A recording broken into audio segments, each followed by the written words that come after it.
Welcome back and good morning from wherever you're tuning in from. We're taking a look at the latest news making headlines, at least what you can expect in today's dailies. And I'm joined in studio by Simon Gikuru, who's the Secretary General of ANC Party, Dr. Eric Mutai, communications expert, Buka Omole from our City Center studios. He's the Vice Chair of the Communist Party of Kenya. And Ken Amondi, right here in studio, lawyer, advocate. Just deliberating on the big story on the front page of The Standard on why Ruto wants Chief Justice Koome out of the 2022 polls team. According to the UDA party, that's conflict of interest, but others hold the idea that the judiciary is equally a major sector player when it comes to elections, and hence they were simply pushing for their budget allocation when it comes to electoral issues. Let's finalize on that particular discussion. Wakili, you've heard what the other panelists had to say about that particular topic. From one side, others mention it might be the political whims of a party, but on a different side, it doesn't look good in terms of optics. So, bearing in mind that the 2022 elections might end at the Supreme Court, is this a picture of impartiality? Would you say that? And this is definitely determined by her role in this multi-agency team. If it's just related to budgetary allocation, then fine. But if it goes ahead and she does much more, then that might raise questions. As we finalize on this, what's your take? I think in as much as I do appreciate, and of course we have to concur with her, that the judiciary plays a core role insofar as the electoral process is concerned, and that it is important that in the end of the day, the budgeting process is put in place so that the judiciary can, as it were, exercise its constitutional mandate without hiccups. However, it is important that the aspect of impartiality is settled. I mean, the judiciary must be seen to be, clean as Caesar's wife, as it were. And especially in a scenario where one of the core players in the 2022 presidential election seems to be raising a red flag, then we would really need to ask ourselves the basic question that, given the fact that the election is a process, it's not an event, and that these are some of the questions that one would expect would arise at the Supreme Court. In the event that it is questioned, the fact that the CJ was part and parcel of the process, then how would she or how would the judiciary then be expected to, as it were, agree with the party that will be faulting the process at the Supreme Court? I think from that perspective, then the role of the CJ in this process will really need to be interrogated, and probably she will need to consider the extent of her engagement. It's so much about how does the other party perceive the role of the Chief Justice, the role of the judiciary. It's all about perception. Forget about even if there is actually any mischief or otherwise. Interesting. Daktari, let me cross over to you. And even as we talk about the role of the Chief Justice, Kenyans now will have to dig deeper into their pockets in order to finance these extra expenses, to raise a further 19.3 billion shillings to finance what is already shaping up to be a very expensive election. Bearing in mind our history of expensive elections, we've been ranked up there with Papua New Guinea. Well, what say you about bringing the cost down? But as we talk about that, IEBC, interestingly, is broke and they're asking for more money. Will we be caught flat-footed as we're barely 10 months to the general election? Correct. Thank you so much. First of all, even before I weigh on that, there is something that you raised a while ago before we went on a break, and you're asking our ANC Secretary General on his fortunes to Mount Kenya and other regions. I'm not a prophet, but I'll tell you this for free, that OKA and where he sits at is a dull mosaic of very weak political players. To the extent that I could see a future that if these guys would run minus Raila Odinga, I don't know how they will survive. But how I wish they could really organize themselves, create some strong ideologies, because what Kenyans are desperate now is an ideological space of political power. So that even as they package themselves, not about how many people they are bringing into their party or the principles, but what is this thing that is driving them to create power, because we've come from a very nasty economic time.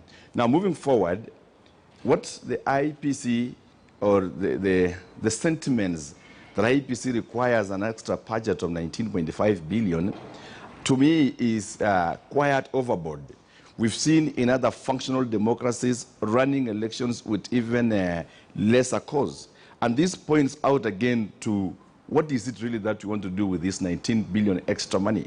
We've read in the past, even in the previous elections, and we've seen commissioners of IEBC indicted on corruption matters. And I think coming even now that we are just 10 months shy to the election, it shows really how IEBC is not prepared to handle this election. Because these are budgetary allocations or requests that should have been done a bit earlier, like now 2 years down the line, as we even go to that election. So that right now we could just be talking about how are we assembling materials, how are we putting events and pieces together to ensure that we run a smooth election. But now we are talking about budgetary increment and budgetary allocation, and how we are bringing in multi-sectoral agencies. IEBC should style up. IEBC should really come out strongly and take their space, because this is an independent body which is supposed to operate their cost terms. What else is IEBC doing? I mean, after 2017 to now, what have they been engaged in?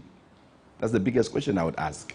Okay, but they've been cash-strapped, and perhaps let's cross over to Simon as you reply to the sentiments raised by Daktari there. IEBC, your stakeholder, are you worried in any way, shape or form? And perhaps you can also expound on whether your party has been involved in early campaigns. You saw what IEBC mentioned last Friday, yeah? Yeah, thank you, Jesse. First and foremost, I don't know why Daktari would be worried that that we may not be very organized, because he's not, I am sure he's not part of OKA or affiliated to any of the parties, unless I didn't know. So why would you worry? You should be very happy that if you don't seem to be organized, that your team is going to win. So surely, that is very interesting, that you want to seem to be worried for us. I can tell you for a fact, we know what we are doing. We have our strategy. We are very organized. We have the resources, and we have the vision. And it's a matter of time, as I said, that you will see a lot of movement, because we are very focused, and we know where we want to take this country. When we seek the mandate, and if the people of Kenya will trust us with that mandate, we know exactly what to do. We are not worried about IEBC. If anything, you can see that, of course, there are a few things here and there that must be tackled. Issues of budget. IEBC must be given enough budgetary allocation so that they can conduct these elections as they are supposed to, as they are mandated by the law. So what I would say is that, of course, there are issues of budget and these additional figures that they're asking for. And it's quite, on the part of the budget, it's quite worrisome, because our elections are historically some of the most expensive, even in Africa. We are spending so much money.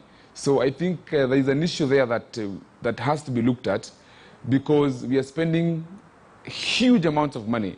If you look at it comparatively with other countries in Africa, you find countries like South Africa spend some $2.5 per voter. The highest could have been Angola, spending around $22 per voter. How about us?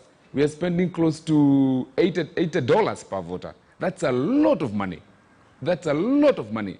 So I think either we are very extravagant, or either we are a bit careless, or probably we are poor in managing our electoral costs, because I don't understand how South Africa would be spending $2.5 per voter and we are spending above $60, $70 per voter. So you find there is a problem there that has to be tackled. And I think IEBC, Treasury, all these agencies sitting, that is an issue they must address.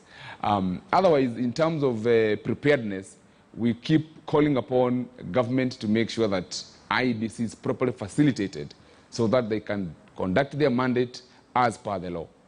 Okay, is NC involved in early elections, just briefly? In early campaigns, rather, sorry. As a party, we have a policy to strictly observe the set guidelines and the laws of the land. And if you look at our movement, okay, you realize that we've not been engaged in any campaigns. We've just been doing meet the people tours. We are not doing huge rallies. And that is why probably Dr. is worried for us. He thinks that we are not visible enough. It's because we want to stick to the IEBC timelines. And the moment IEBC says, hey, move, it is now time for campaigns, you will see Kivumbi.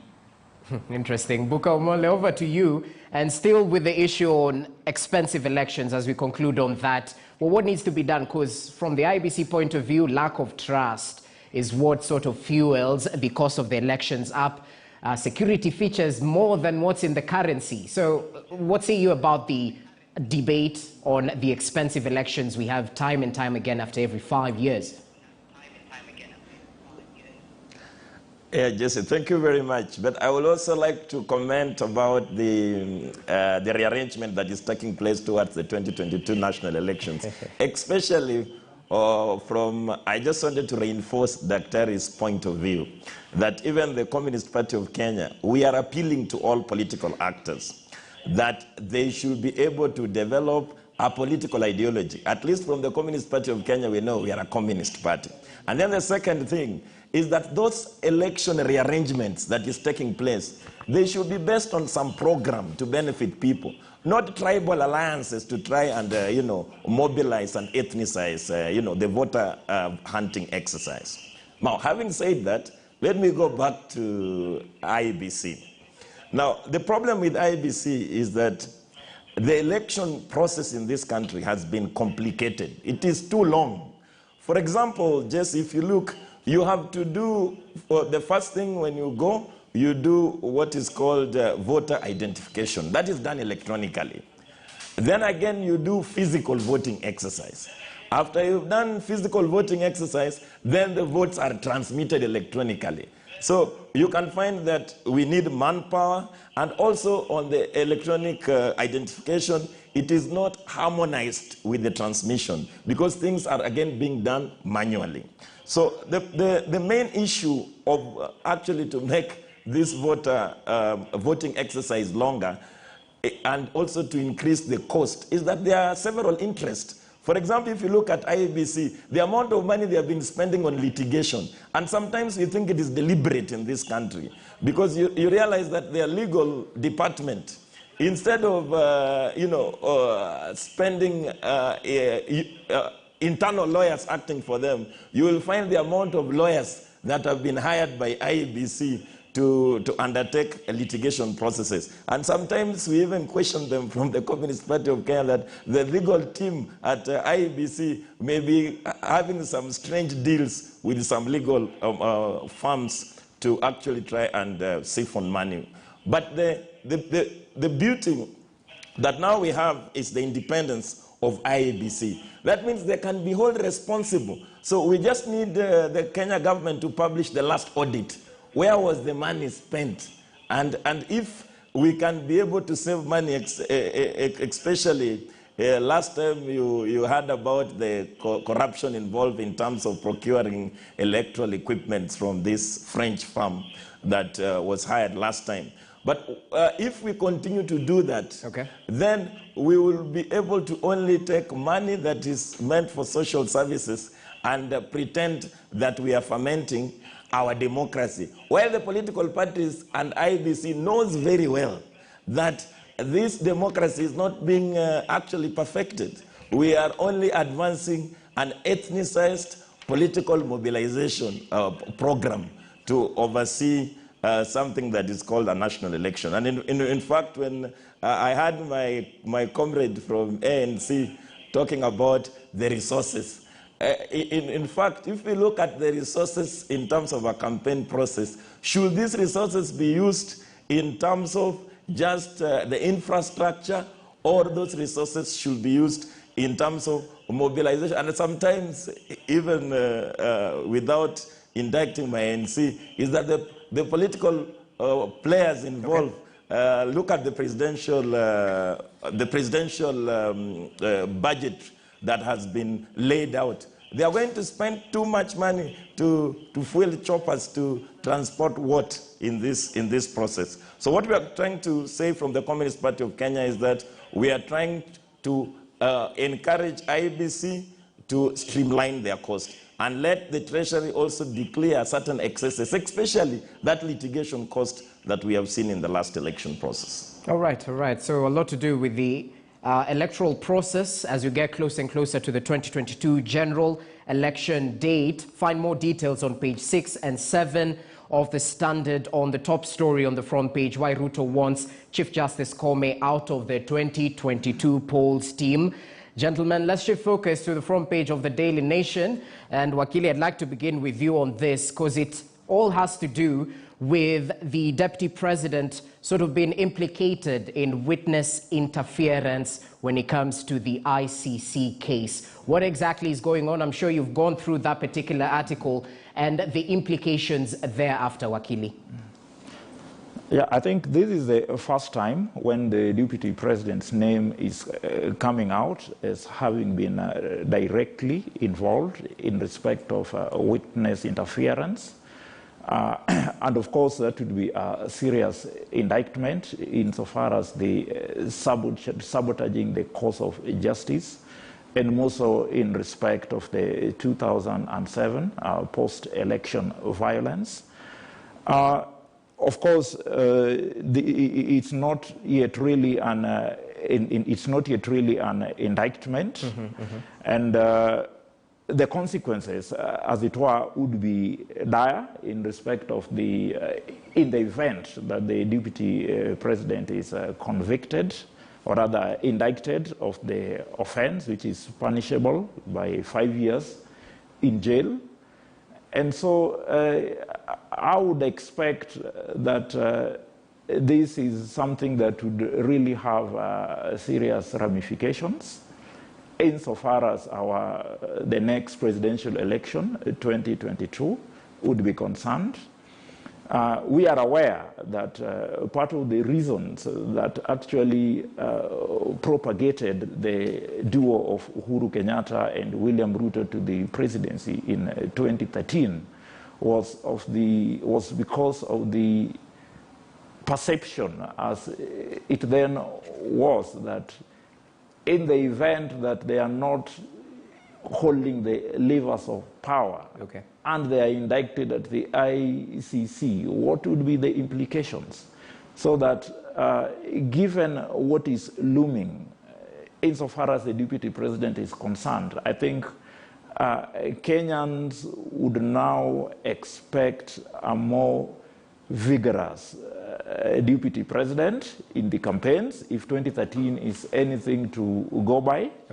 I would also expect the same, and of course it's unfortunate to act as a rallying call for the Deputy President's troops, because it's like you will be having a cat that has been fixed in a corner, and that sort of a person that finds himself in such scenarios would therefore put out the best just so as to ensure that 2022 turns in their favor. So that in summation, I would say that it's not good news for the Deputy President.